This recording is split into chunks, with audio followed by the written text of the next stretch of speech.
चलिए स्टार्ट करते हैं। Family resource management. अब इसमें पारिवारिक साधन के बारे में बात करेंगे। यूनिट 3 है, 2 यूनिट ख़त्म हो चुकी है। अच्छा, तो फैमिली रिसोर्स मैनेजमेंट गृह व्यवस्था का क्या अर्थ है? गृह व्यवस्था का अर्थ है कि परिवार में उपलब्ध साधनों का प्रयोग इस प्रकार किया जाए कि परिवार अपने निर्धारित लक्ष्यों और मूल्यों को प्राप्त कर सके।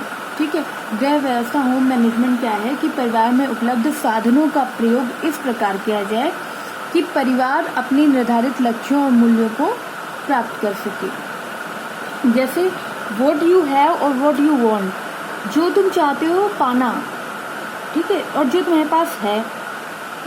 व्हाट यू हैव जो तुम्हारे पास है, और व्हाट यू वांट, और जो तुम चाहते हो पाना।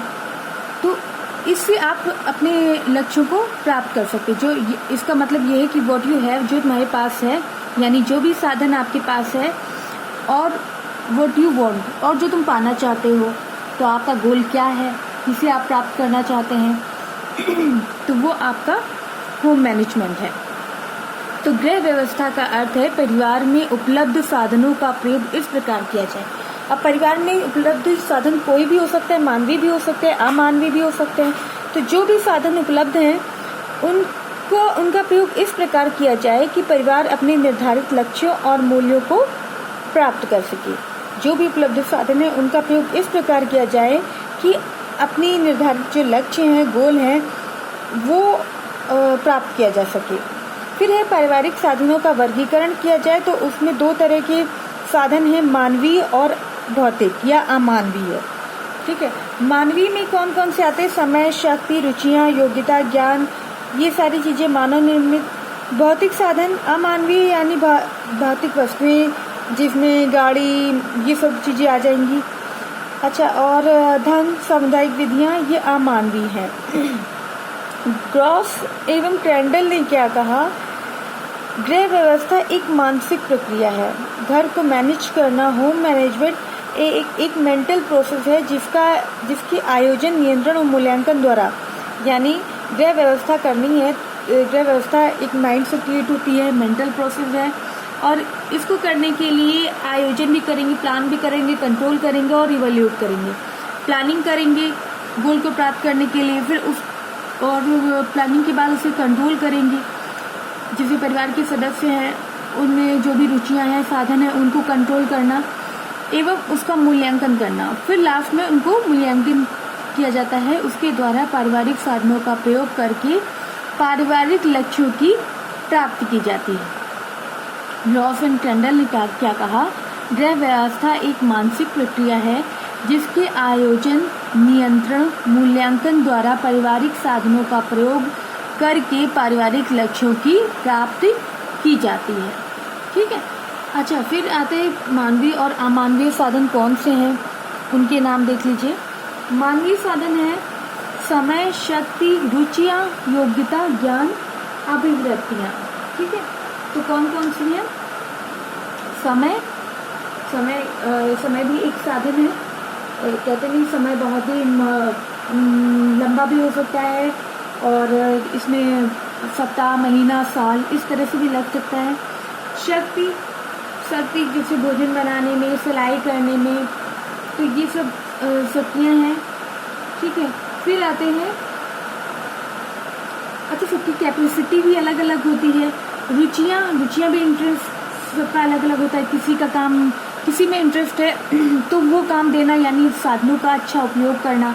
किसी को सिलाई करने में इंटरेस्ट है तो घर के जो कपड़े हैं या कुछ इस तरीके से उससे कुछ अर्निंग का स्रोत बना लेना। तो इस तरह से ये मानवीय साधन है, उनका सही प्रयोग कर पारिवारिक लक्ष्यों की प्राप्ति की जा सकती है। योग्यता उसकी स्किल कैसा है कि मतलब हर व्यक्ति को एक से कार्यों में कुशलता नहीं प्राप्त होती। कुछ व्यक्ति अपनी बात बोलकर समझाने की योग्यता रखते हैं तो उन्हें वाक्पटु कहते हैं। अपने शब्दों में जाल द्वारा झूठ को भी सच साबित कर देते हैं। जबकि कुछ लिखने की योग्यता रखते हैं, अपनी भावनाएं लिखकर स्पष्ट करते हैं। ज्ञान हर व्यक्ति के पास एक सी नहीं होती, क्योंकि हर व्यक्ति का ज्ञान का जो लेवल है एक सा नहीं होता।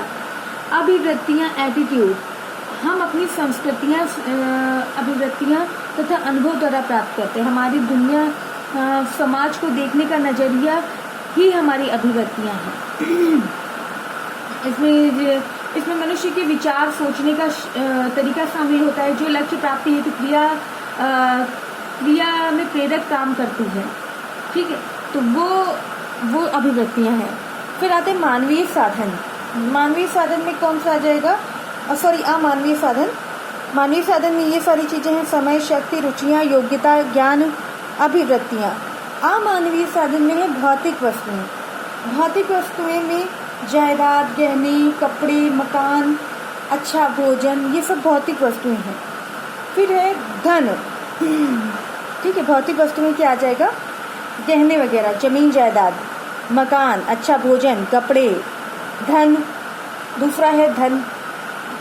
धन में वेतन और जितने भी पैसे से रिलेटेड है चीज़ें, वो सारी। और सामुदायिक विधियाँ। सामुदायिक विधियाँ जैसे पार्क, लाइब्रेरी, निःशुल्क चिकित्सा सुविधाएं, भारत सरकार द्वारा प्राप्त सुविधाएं, तो वो सब अमानवीय साधन है। तो इन सब चीज़ों को कंट्रोल में करके पारिवारिक लक्ष्यों की प्राप्ति की जा सकती है। ठीक है, लक्ष्यों की प्राप्ति की जा सकती है। तो ये हो गए पारिवारिक साधन। व्यवस्था क्या है?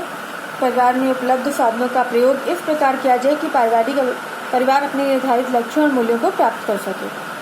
परिवार का वर्गीकरण मानवीय अमानवीय दो तरीके से है, जिसमें मानवीय में समय, शक्ति, योग्यता, रुचि, ज्ञान, अभिवृत्तियाँ आते हैं। अमानवीय में भौतिक वस्तुएं, धन, सामुदायिक विधियाँ ये आते हैं। ये ग्रॉस एंड कैंडल की परिभाषा नोट कर लीजिएगा कि एक मेंटल प्रोसेस है। इसके लिए प्लान, कंट्रोल, इवैल्यूएट करके पारिवारिक साधनों का प्रयोग करके पारिवारिक लक्ष्यों की प्राप्ति की जाती है। ठीक है, तो इस वीडियो में ये पहला टॉपिक क्लियर हो चुका है। नेक्स्ट वीडियो में आगे के टॉपिक के बारे में बात करेंगे। धन्यवाद।